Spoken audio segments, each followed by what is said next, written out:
Alors nous voici maintenant dans la partie 6 qui consiste à tester les différentes feuilles de saisie et donc nous allons alimenter la base avec des situations fictives. Vous avez les indications contenues dans la fiche atelier.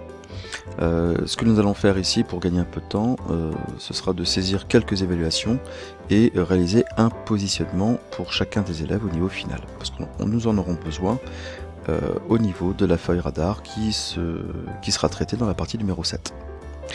Alors dans un premier temps, pour saisir les informations sur les évaluations, on peut donc aller dans la feuille saisie des évaluations afin de compléter les informations sur certaines évals. Alors on va prendre par exemple ici, on va saisir le terme SP, le comptoir bio, ça nous permettra de voir effectivement si la taille est adaptée par rapport à la hauteur de la cellule. Si effectivement ça pose quelques soucis, on peut réduire éventuellement, voyez, donc en changeant le format, réduire la taille des caractères. Alors on va mettre en janvier et le type, donc ici le type c'est une situation professionnelle. On va tester un deuxième élément qui sera donc une SP également, qui s'appellera donc climatisation. Là, celle-ci est en mars. Alors, on va dire plutôt 21, oui c'est ça. Donc là, on était en janvier 21, puisqu'on était en seconde. Donc on pourra avoir un aspect chronologique qui pourrait apparaître. Donc là, un atelier professionnel. Et je ne fais que saisir ces informations dans la saisie des évaluations. Puisque maintenant je teste, j'ai bien, dans mon cas, j'ai bien les informations qui ont été recopiées sur le modèle, mais aussi sur chacun des élèves. Alors là, c'est pareil, je me suis rendu compte que ma taille de police était trop grande. J'ai donc sélectionné mes onglets d'élèves et j'ai réduit automatiquement la taille sur l'ensemble des cellules. Alors testons maintenant par exemple ici, pour l'élève Fragola, on va mettre 1 et 2. Alors on va faire un test. Voilà. Alors l'objectif bien sûr, sur une situation, vous n'évaluez pas toutes les compétences, il est bien certain. On va donc ici faire apparaître les éléments. Quoi qu'il en soit, ça fonctionne à chaque fois ça fonctionne bien sûr sur l'ensemble des feuilles. Si ça fonctionne sur la première feuille qui a été dupliquée, tout le reste fonctionne. Donc là, vous avez effectivement ici le graphique Sparkline qui a été mis à jour. Ce que l'on peut faire par la suite, et là c'est un choix, c'est qu'il n'y a pas un calcul automatique qui a été réalisé en fonction des évaluations, puisque ce que vous avez ici est une évaluation au fil de l'eau et vous gardez la main sur l'évaluation finale. Donc imaginons pour cet élève donc, qui s'appelle Fragola, on va donc choisir un niveau donc, final de compétences. On pourrait faire la même chose, hein, puisque là c'est de l'évaluation finale donc en terminale, mais on pourrait très bien faire une évaluation intermédiaire en seconde, une en première, puis enfin une en terminale. Bon, l'objectif, alors je vais plutôt faire 2 et 3, rester logique, 3, 2, 1, 2, 1, 2, voilà, j'ai donc saisi mes éléments.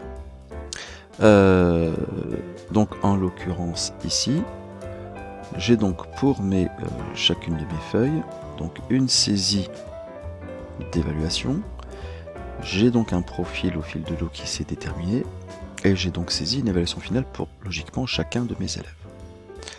Alors par exemple ici, je vais donc tester, je vais faire la même chose pour Caden, sachant que je ne peux pas dépasser, je rappelle, la valeur de 4. Voilà, donc là je mets des valeurs aléatoires. Je continue pour voilà, le suivant. Enfin, le quatrième. Je vais laisser des valeurs vides exprès pour pouvoir tester, parce qu'il se peut qu'un élève ne soit pas évalué ou n'ait pas été évalué sur une compétence. Alors là j'ai fait une bêtise.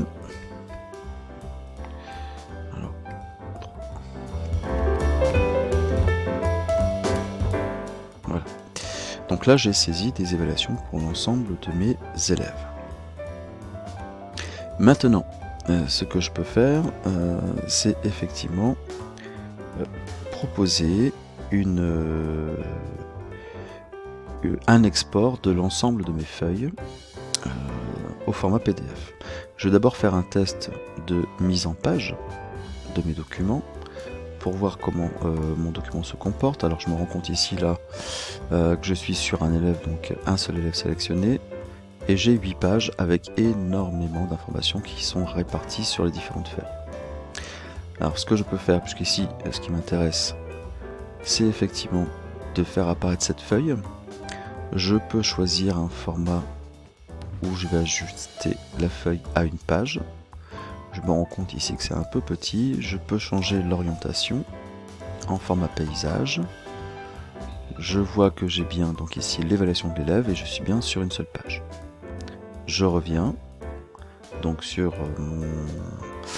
mon tableau Excel et maintenant ce que je vais choisir c'est donc de sélectionner l'ensemble de mes feuilles. Je vais réaliser à nouveau un aperçu avant impression. Alors comme j'avais appliqué simplement la mise en page, en tout cas la mise à l'échelle sur la dernière feuille, je vais devoir réaliser un nouvel ajustement. Ce qui fait que je choisis un format paysage. Et donc là je passe de 33 pages à 5. Et donc là j'ai bien sur chacune des pages, j'ai bien l'ensemble des valeurs. Si maintenant je souhaite imprimer ou garder une trace de mon document au format PDF, alors vous avez la possibilité, soit vous choisissez dans votre liste d'imprimante la fonction Microsoft Print to PDF, qui est normalement installée par défaut lorsque vous installez le pack Office, ou alors vous enregistrez au format PDF dans le cadre enregistré sous. Donc là ici, il me propose une impression. Je peux donc revenir ensuite dans mon espace. Je vais revenir ici. Je vais l'appeler donc export par exemple. J'appuie sur Entrée. Et j'ai bien mes 5 pages qui ont été réalisées. Effectivement, lorsque j'ouvre le fichier PDF qui a été enregistré, j'ai bien 5 pages et je peux passer de l'une à l'autre. Donc vous voyez que ça peut être intéressant d'avoir un export parce qu'on peut très bien simplement envoyer ce fichier aux collègues uniquement pour consultation.